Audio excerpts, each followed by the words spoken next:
Hello everybody, this is Yannick Chauvin again, and we're doing a video tutorial today on non-destructive dodging and burning. Now if you're not familiar with dodging and burning, I invite you to look it up on YouTube or on Google, but I'll briefly tell you what it's about. It's about using a tool in Photoshop to lighten certain areas of an image or darkening certain areas of an image. Dodging is for lightening up and burning is for darkening areas of an image. So there you go. You will find those tools on the palette here, right here. If you hold your mouse down, it gives you the title Dodge Tool, Burn Tool, and these are the two tools. Now, the reason why I'm showing you another way of doing this is because being a stock photographer, I tend to enhance my images with some dodging and burning once in a while when I see the need for it. And the stock sites sometimes will refuse those images due to either artifacting or image quality. And now if you're looking at the image at 100% and you're using it for personal purposes or even printing them up, it won't really matter whether you use the classic way of dodging and burning or the non-destructive way that I will be showing you right now. But for us stock photographers, when we have agencies that are being extremely picky on quality, we have to find ways to enhance our images and have them accepted at the same time. So I searched the web and found a tutorial on non-destructive dodging and burning on one of my favorite sites, DP Challenge. This tutorial was posted a few years back by Monique Newton from Australia, and I just loved it. It was a great tutorial, and I figured I'd bring it back to life in video mode this time. So again, thank you, Monique, and let's move on. Now, the first thing we need to do to make this non-destructive dodging and burning is to create a duplicate layer. Sorry, not a duplicate layer, a new layer. And we can do this in two ways. We can go here in the layer, in the menu on top, layer, new layer, and this dialog box appears. And we'll cancel it. The other way you can do it is, let me bring the layers palette here, is by clicking, holding the Alt key down and clicking on the new layer here, and it'll bring up the same dialog box. All right? Whichever way you prefer to do it. I like shortcut keys, so I'm using it that way. We'll name it Dodge and Burn. Now what's really important is the layer mode.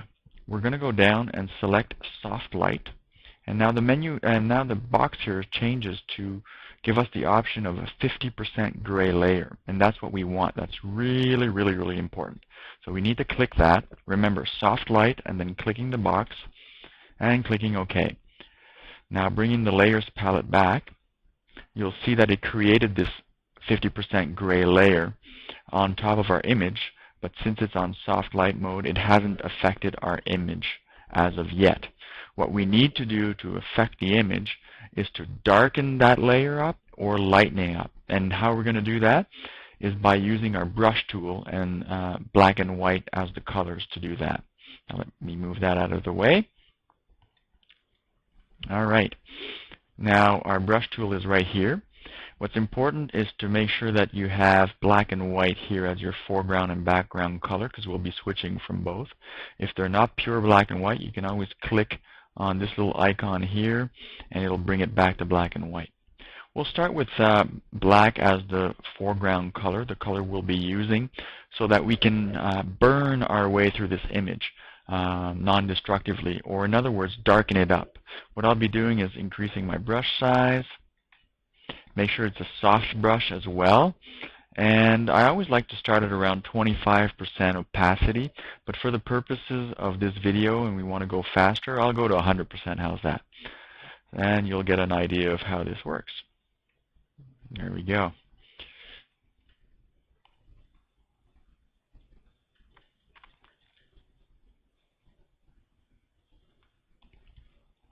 Now 100% means that I've maxed out my burning options on this 50% gray layer. And I'll show you in a few seconds how to make this even darker. But first of all, let's dodge. Now to dodge, we need to switch to the white color. And what we'll do is I will not put 100% this time. I'll lower it down a little bit, lower the brush size, and just bring out some highlights in the hair, maybe down here, maybe on the hand here a little bit, on the shoe, on the coat, and there you go. This is just an example. And let's say this is what you're looking for. You've just completed your dodging and burning. Now let me show you what the layer looks like after dodging and burning in this way.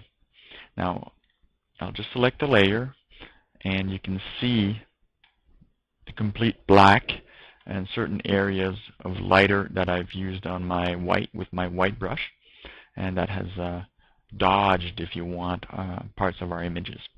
What's great is that we can hide that layer and we can see our bottom layer, which is our image, and that has not been touched, so it has not been destroyed, if you want. Now, if it's not dark enough for you, there are two things, or light enough. Let's say if you're going on the other extreme, you can always duplicate this layer by right-clicking and selecting from the menu Duplicate Layer. And you can call it anything you want. It puts copy by default, and there you go. Now, if that's too dark, you can always lower the opacity to what you feel is good, and then you can see how it works. Now, of course, that'll affect the light areas as well. Now, what I suggest, instead of doing that to get more control, is just to do a new layer again. So Alt key, going down here, and just calling it D and B2. Again, selecting soft light, clicking the 50% gray option, okay, and now we have a new layer to work with. And going to burn and increasing the brush size, and you can start over to darken up areas that you want. Now I'm just playing around here just so you can see how it works. And this method is great. The stock photo sites, most of them anyway, will accept images this way and will not refuse them for image quality or artifacting compared to regular classic dodging and burning. I hope this helped you out a little bit. Stay tuned for more video tutorials. I'll be showing you in the next video how to darken up a blue sky without using polarizer filters or neutral density filters. Until then, have a great day and talk to you soon. Bye-bye.